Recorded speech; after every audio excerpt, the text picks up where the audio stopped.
Toll electronics and sound সিস্টেমের পক্ষ থেকে সবাইকে স্বাগত। বন্ধুরা, এখন যে চার্জারটা দেখতে পাচ্ছেন, এটা একটা কাস্টমার দিয়ে গেছে। এই কাস্টমারের এই প্রবলেম হচ্ছে কি, এই চার্জারটা অতিরিক্ত গরম হচ্ছে বা এর কুলিং ব্যবস্থা বাড়াতে হবে। বন্ধুরা, এই কাজটা আপনারা করে দেখুন, অন্তত 50% প্লাস আপনার চার্জার হিট কম হবে। কিভাবে? এইখানে আমরা এই কুলিং ফ্যানটা লাগিয়ে দিব। তো এখানে প্রথমে আমাদের গ্রাইন্ডিং দিয়ে কাটতে হবে, কেটে তারপর এখানে এই কুলিং ফ্যানটা আমরা সেট করে দিব। জাস্ট একদম ট্রান্সফরমারের উপরে যে আমাদের এই বাতাসটা পাম্প করবে ট্রান্সফরমারে, তাহলে কী হবে, ট্রান্সফরমার ঠান্ডা থাকবে এবং গরম কম হবে।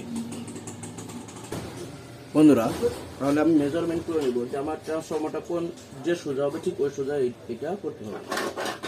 একটা লোহার টিভি দিয়ে কুলিং ফ্যানটা ধরে আমি গোল করে দাগ দিয়ে নেব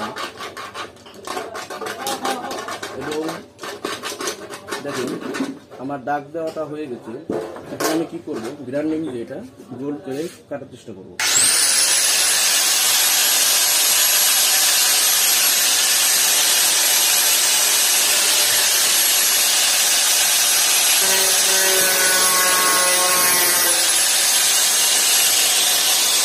বন্ধুরা দেখেন, আমি কিন্তু অলরেডি এটাকে কেটে নিয়েছি। এটা অবশ্যই গরম, খুব গরম।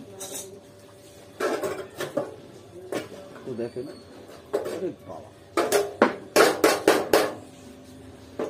এটাকে আমি শুদ্ধভাবে কেটে নিলাম। এখন আমার কাজ হবে এটাকে ফিনিশিং করে কুলিং ফ্যানটার যে মাপে এটা যেখানে বসতে দেওয়া হবে, ব্যাস এভাবে আমরা বসিয়ে নেব। ঠিক আছে বন্ধুরা, আমার গোল করে কাটা হয়ে গেছে। এখন রেয়ার দিয়ে আমাকে বসিয়ে নেব।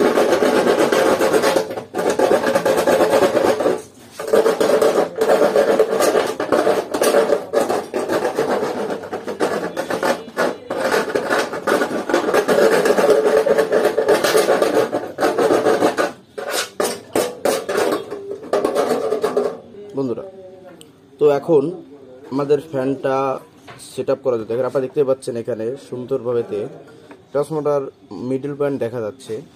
তো আমরা এখন যেটা করবো সেটা হচ্ছে, এটা যেহেতু আমাদের কুলিং ফ্যান এটাই বসবে, তো আমরা এখন এটাকে বসানোর জন্য যে নাট স্ক্রুতে বসাবো, সেই নাট স্ক্রুর জন্য আমরা অবশ্যই ড্রিল করে নেব।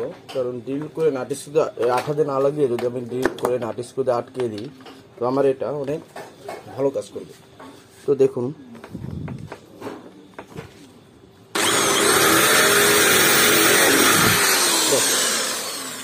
একটা হয়ে গেল।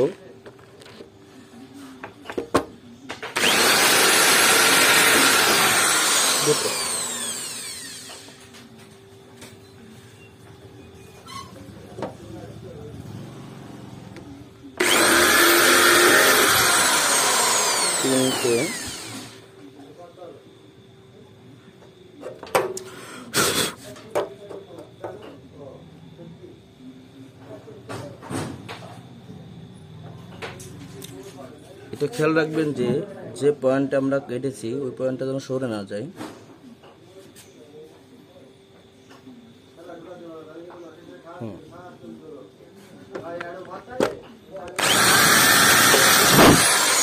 দেখুন, 4টে ফুটো আমাদের হয়ে গেছে। এখন এটা আমরা নাট স্ক্রু দিয়ে আটকে দিব। এর জন্য এই পার্টটা আমার অবশ্যই খুলতে হবে। দেখতে থাকুন বন্ধুরা, এর আগে একটা ভিডিও দিয়েছিলাম যে চার্জারটার যেটা ভোল্টেজ বাড়াতে হবে, সেই চার্জারটার কিন্তু এটা ভিডিও, কিন্তু ওইটা পার্ট আলাদা, এই পার্টটা আলাদা। কারণ এই পার্টে হচ্ছে আমরা শুধু এটার ভোল্টেজটা, কুলিং ফ্যানটা একটা কুলিং ফ্যান বাড়িয়ে দিই আমরা এটাকে ঠান্ডা করার জন্য।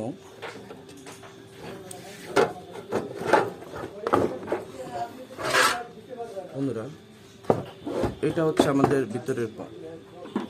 তো এখানে অনেক ইয়ে রয়েছে, আমরা ঘষে দিব।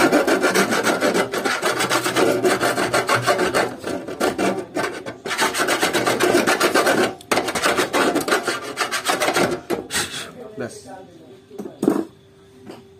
বন্ধুরা,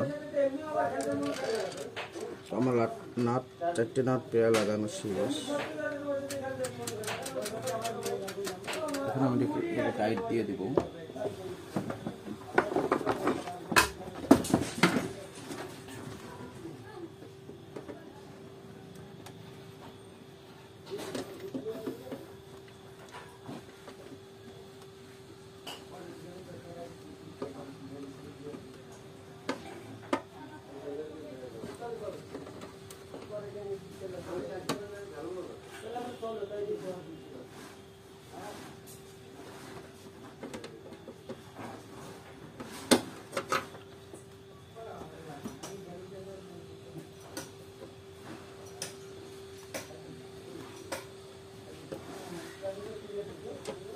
তো বন্ধুরা আমাদের ফ্যান কিন্তু লাগানো কমপ্লিট।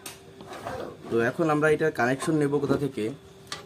আমাদের যে চার্জারটা আছে এই চার্জারটা কিন্তু অলরেডি একটা কুলিং ফ্যান আগে থেকে আছে, এটার কাজ হচ্ছে বাতাসটা বের করে দেওয়া। তো আমরা এই কুলিং ফ্যানটা যেখান থেকে আপনার লাইন নেওয়া হয়েছে ঠিক ওইখানেই এই ফ্যানটা লাইন লাগিয়ে দিব। বন্ধুরা দেখেন, আমি এখানে কুলিং ফ্যান থেকে দুটো তার বের করে নিয়েছি, এই সাদাটা লাল, কালোটা কালো। তো আমরা লাগাবো হচ্ছে আমাদের অন্য যে কুলিং ফ্যানটা আছে, এই যে দেখুন, এই যে কুলিং ফ্যান, এটা কালো তার, এটা লাল তার। তো এখানে আমি সাদা এবং কালো অর্থাৎ লাল এবং কালো লাগিয়ে দিব আমাদের এই বাট্টি ফ্যানটার জন্য।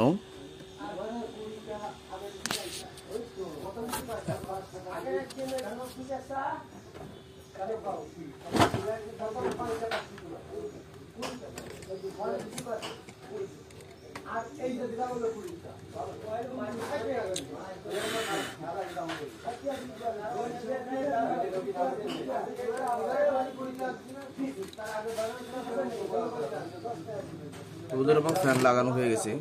তো এই মুহূর্তে আমরা এটাকে আপাতত এরকম রাখবো জাস্ট দেখার জন্য যে আমাদের সংযোগটা লাগিয়েছি, এই সংযোগটা আসলে সংযোগ লাইন পেয়েছে কিনা এটা দেখার জন্য।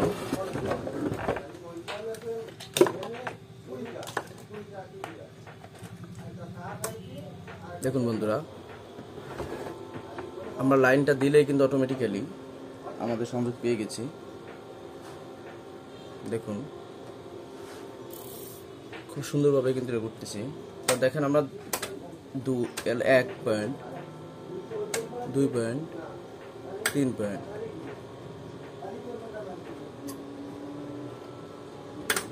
দেখেন যত বাড়াবো তত আমাদের স্পিড কিন্তু বাড়বে ফ্যানের। তো বন্ধুরা এটা অফ করে দিলাম, এখন আমাদের কাজ শুধু সেটিং করা। তো আজকের ভিডিও এ পর্যন্তই ছিল। এভাবে যদি আপনারা কাজ করেন হয়তো উপকার অবশ্যই পাবেন। আমার ভিডিওটা যারা দেখছেন আপনারা আমার ভিডিওটিকে লাইক করে চ্যানেলটাকে সাবস্ক্রাইব করে দিবেন এবং পাশে থাকা বেল আইকনটি অল করে দেবেন। ধন্যবাদ সবাইকে।